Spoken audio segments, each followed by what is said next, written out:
বন্ধুরা আজকের এই ভিডিওতে আমরা দেখব যে ফোন থেকে জিমেল বা ইমেল আইডি কিভাবে দেখতে হয়। যদি আপনিও আপনার ফোনে লগইন থাকে জিমেল বা ইমেল আইডি দেখতে চান তাহলে এই ভিডিও দেখে খুব সহজেই আপনি ফোনে লগইন থাকা জিমেল আইডিকে বের করতে পারবেন। কারণ অনেক সময় অনেক ধরনের অ্যাপ্লিকেশনে রেজিস্টার করার জন্য বা কোনো ধরনের ফর্ম ফিল আপ করার জন্য আমাদের ইমেল আইডি দিতে হয়, কিন্তু আমরা বুঝতেই পারি না যে আমাদের ফোনে কোন ইমেল আইডি লগইন রয়েছে। তো আজকের এই ভিডিও দেখে খুব সহজেই আপনি ফোনে লগইন থাকা ইমেল আইডি বের করতে পারবেন।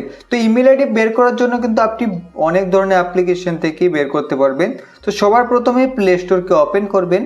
প্লে স্টোরকে ওপেন করে এখন এখান থেকে আপনি ডান দিকে প্রোফাইলে ক্লিক করলেই এখানে সবার উপরে আপনার ফোনে ইমেল আইডি দেখতে পাবেন।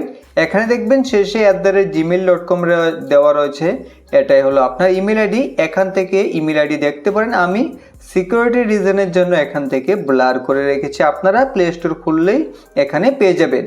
বা আপনি যদি চান আপনার ফোনে যে জিমেল অ্যাপ্লিকেশন সেই জিমেল অ্যাপ্লিকেশনটা ওপেন করে যদি আপনারা ডান দিকে প্রোফাইলে ক্লিক করেন, প্রোফাইলে ক্লিক করলে এখানে সবার উপরে আপনি ইমেল আইডি দেখতে পাবেন এবং নিচে এখানে যদি আপনার অন্য ইমেল আইডি লগইন থাকে, একের চাইতে বেশি ইমেল আইডি লগইন থাকে তাহলে তা এখান থেকে আপনি দেখে নিতে পারবেন। তো এইভাবে খুব সহজেই আপনি ফোন থেকে ইমেল আইডি বের করতে পারবেন।